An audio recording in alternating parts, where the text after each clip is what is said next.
할렐루야. 2월 28일 화요일 원포인트 큐티 시간에 함께하신 성도님들을 주님 이름으로 축복합니다.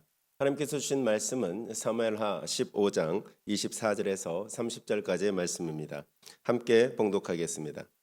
보라, 사독과 그와 함께한 모든 엘레이 사람도 하나님의 언약궤를 메어다가 하나님의 궤를 내려놓고 아비아들도 올라와서 모든 백성이 성에서 나오기를 기다리도다. 왕이 사독에게 이르되, 보라, 하나님의 궤를 성읍으로 도로 메어 가라. 만일 내가 여호와 앞에서 은혜를 입으면 도로 나를 인도하사 내게 그 궤와 그 계신대를 보이시리라. 그러나 그가 이와 같이 말씀하시기를 내가 너를 기뻐하지 아니한다 하시면 종이 여기 있사오니 선이 여기시는 대로 내게 행하시옵소서 하리라. 왕이 또 제사장 사독에게 이르되 내가 선견자가 아니냐. 너는 너희의 두 아들 곧 내 아들 아히마스와 아비아들의 아들 요나단을 데리고 평안히 성읍으로 돌아가라. 너에게서 내게 알리는 소식이 올 때까지 내가 광야 나루터에서 기다리리라 하니라. 사독과 아비아들이 하나님의 궤를 예루살렘으로 도로 메어다 놓고 거기 머물러 있으니라. 다윗이 감난산 길로 올라갈 때 그의 머리를 그가 가리고 맨발로 울며 가고 그와 함께 가는 모든 백성들도 각각 자기의 머리를 가리고 울며 올라가니라. 아멘. 이 시간 있던 곳에서 벗어나게 될 때가 있습니다라는 제목으로 담임 목사님께서 큐티 인도해 주시겠습니다. 네, 이제 2월의 마지막 날을 우리가 보내고 있습니다. 오늘 이제 화요일 날 맞이해서 화요일 날은 아침에 우리 화요 중보 모임이 있고 끝난 다음에 아름다운 전도의 발걸음이 있는데 가정에서 때로는 큐티도 하시지만 화요일 날은 함께 나와서 기도하는 것 큰 축복이 되겠습니다. 오늘 특별히 본문 말씀은 사무엘하 15장 24절에서 30절 말씀에 다윗이 드디어 이제 도망길에 올랐습니다. 참 이게 도망가는 왕의 모습은 처량하고 때로는 비참하기 그지없죠.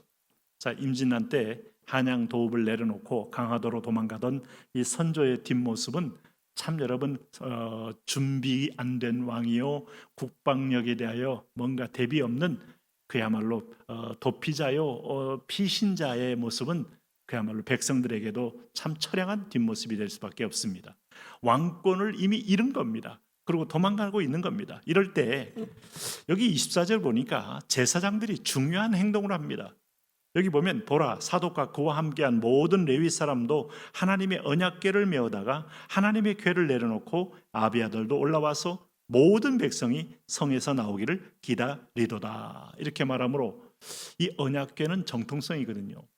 또 언약궤는 지성소의 성막의 가장 중요한 지성소에 있는 거 아닙니까? 하나님의 임재의 상징이고 모세가 받은 그 언약의 계명이 두 돌판이 그 언약궤에 있지 않습니까?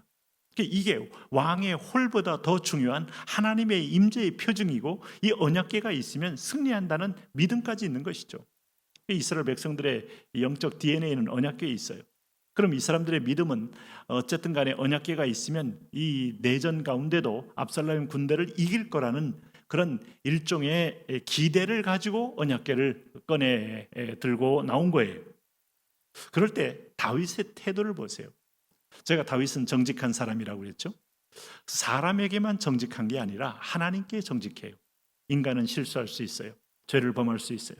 그러나 자기 마음의 정직을 잃지 않는다면 그는 회복될 수 있고 다시 쓰임받을 수 있고 또 하나님과 교통함을 통하여 그는 높임받을 수 있어요.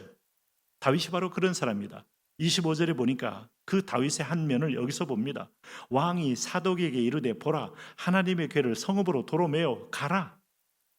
성읍이 있는 자리로 갔다. 예루살렘 성으로 도로 갔다 놓아라 하는 얘기입니다.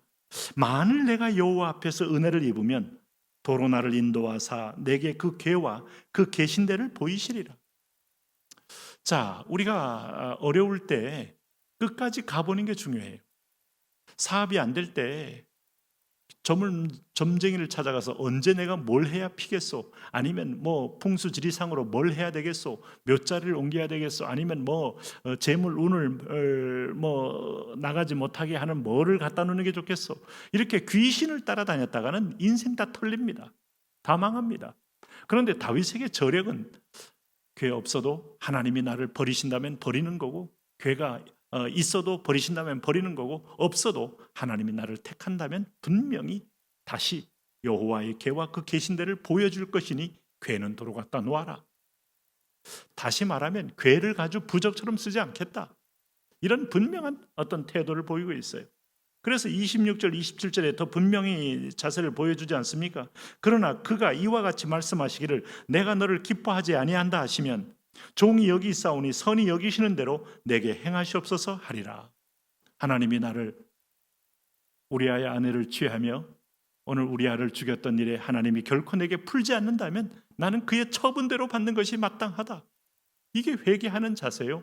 이게 하나님의 바짓가랑이를 잡는 자세요. 이게 전능자 앞에 오늘 굴복하며 긍휼을 구하는 자세입니다. 이게 모든 상황 가운데 이것이 없다면 우리는 진노 가운데 떨어지죠. 그러나 어떤 상황에도 이것이 있다면 그는 회복이 될 사람이요 하나님의 은혜와 긍휼을 얻는 사람이요 다윗은 법궤를 의지하지 않고 하나님의 마음에 자신의 있는 그대로의 모습을 토설하며 하나님의 임재와 처분을 기다린 사람이다. 이 부분에 다윗만큼 위대한 사람이 드물어요. 다윗은 어떤 상황에도 상황을 바꾸려고 하지 않고 하나님의 뜻이 내 몸에 이루어지고 내 삶에 이루어지기를 오히려 구했던 하나님의 사람인 것은 틀림없어요. 그가 아마 우리아의 아내 바세바가 낳았던 아이가 하나님께서 나단을 통하여 죽는다는 얘기했을 때 다윗은 살려달라고 기도한 게 아니었습니다. 긍휼을 구한 것이었고 하나님의 선한 뜻을 구한 것이었어요. 그럼에도 금식하며 기도했던 그가 결국은 하나님의 사자의 예언대로 죽자 그는 오히려 머리에 기름을 바르고 음식을 먹고 오히려 하나님이 선하심을 온전히 받아들이는 모습을 볼 수 있어요. 우리는 모든 상황 가운데서 내 뜻 관철에 상당한 에너지와 집중력을 쏟을 때가 있습니다. 그것은 결코 옳은 기도가 될 수 없을 때가 너무 많습니다. 욕심대로 구하면 하나님 괴롭고 나도 괴롭습니다. 그 응답은 하나님도 손해고 나도 손해입니다. 하나님도 윈 나도 윈 하는 것은 하나님의 뜻이 내 몸에서 이루어지는 것이죠. 오늘 다윗은 그렇게 지금 하나님께 던지고 있는 겁니다. 자, 일이 안 됩니까? 시험에 자꾸 떨어집니까? 여러 상황 가운데서 뭔가 막힙니까? 얼마나 좋은 기회입니까? 주여, 당신이 나와 함께함을 보이소서. 당신이 인도하는 대로 내가 그대로 수용하고 나아가겠나이다. 또 실패한다면 또 실패를 받아들이겠나이다. 또 떨어진다면 또 떨어지는 걸 받아들이겠나이다. 하나님의 선하심을 신뢰하오니 또 막히면 막힌 것을 받아들이겠나이다. 거기서부터 시작하는 겁니다. 열어달라고, 뚫어달라고, 합격시켜달라고, 채워달라고? 아니, 그러기 전에 나를 발견하고 하나님을 발견하는 것이 더 큰 은혜의 저력이요 성공의 기초를 든든히 닦는 것임을 결코 잊으시면 안 됩니다. 다윗은 그런 사람이었어요. 오늘 그러고 난 다음에 다윗은 어떻게 얘기합니까? 오늘 27절에 왕이 또 제사장 사독에게 이르되 내가 선견자가 아니냐. 선견자, 선지자 같은 뜻입니다. 너는 너희 두 아들 곧 내 아들 아히마스와 아비아달의 아들 요나단을 데리고 평안히 성읍으로 돌아가라. 너희에게서 내게 알리는 소식이 올 때까지 내가 광야 나루터에서 기다리리라 하니라. 이렇게 말하니까 더 이상 사독이 법궤를 통해서 백성들을 단결하고 오늘 말씀 소위 말하는 정통성을 주장하려는 모든 정치적인 태도를 내려놓고 다윗의 말에 복종하지 않을 수가 없어요. 그래서 사독과 아비아달이 하나님의 궤를 예루살렘으로 도로 메어다 놓고 거기 머물러 있으니라. 여기서부터 다윗이 하나님과의 단독자로 만남에 대한 아름다운 어떤 선택이 나온 겁니다. 인생의 위기 때 우리는 배수진을 치면서 이 부분에 살려달라, 구해달라, 채워달라, 또 더해달라 이런 기도가 얼마나 우리 이 모든 신자 가운데 이게 범람하고 있습니까? 그런데 이런 가운데 다 내려놓고 주신 자도 여호와, 취하신 자도 여호와, 주의 뜻이 내 몸에 온전히 이루어지게 하옵소서. 하나님께 자신을 통째로 던지는 이 아름다운 결단. 여기서부터 승부수가 진정으로 나오는 거예요. 하나님은 선하시다, 미쁘시다, 합력하여 선을 이루신다. 이 신뢰가 아닌 사람은 이 기도 못합니다. 망할 것 같고 죽을 것 같고 안 될 것 같은데 어떻게 이런 기도할 수 있습니까? 자, 그럴 때에 오늘 30절에 다윗이 감람산길로 올라갈 때 그의 머리를 그가 가리고 맨발로 울며하고 그와 함께 가는 모든 백성들도 각각 자기의 머리를 가리고 울며 올라가니라. 알고 보니까 다윗은 하나님 앞에 울어야 할 장본인이 자신임을 알았어요. 토설해야 될 장본인이 자신임을 알았어요. 그리고 씨름해야 될 장본인이 백성이 아니고 자신임을 알았어요. 아름다운 지도자입니다. 그리고 가장 빠르게 문제를 풀 줄 아는 하나님의 뜻을 아는 지혜의 지도자입니다. 법궤가 나를 보호한다고요? 법궤를 부적으로 썼던 엘리의 두 아들이 얼마나 참담한 패배를 당했습니까? 하나님은 부적의 하나님이 아니십니다.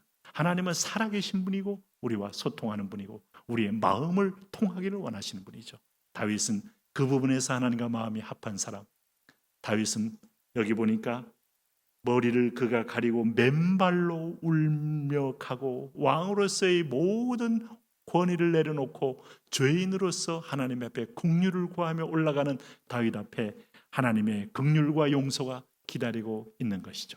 이것이 다윗의 가장 아름답고 아주 중요한 승리의 포인트입니다. 오늘 우리가 위기를 만날 때 이 모습을 함께 배우며 하나님 앞에 승리하는 저와 여러분 됐으면 좋겠습니다. 하나님, 모든 상황 가운데 거룩한 지혜, 하나님의 뜻을 알고 승리케 하여 주옵소서.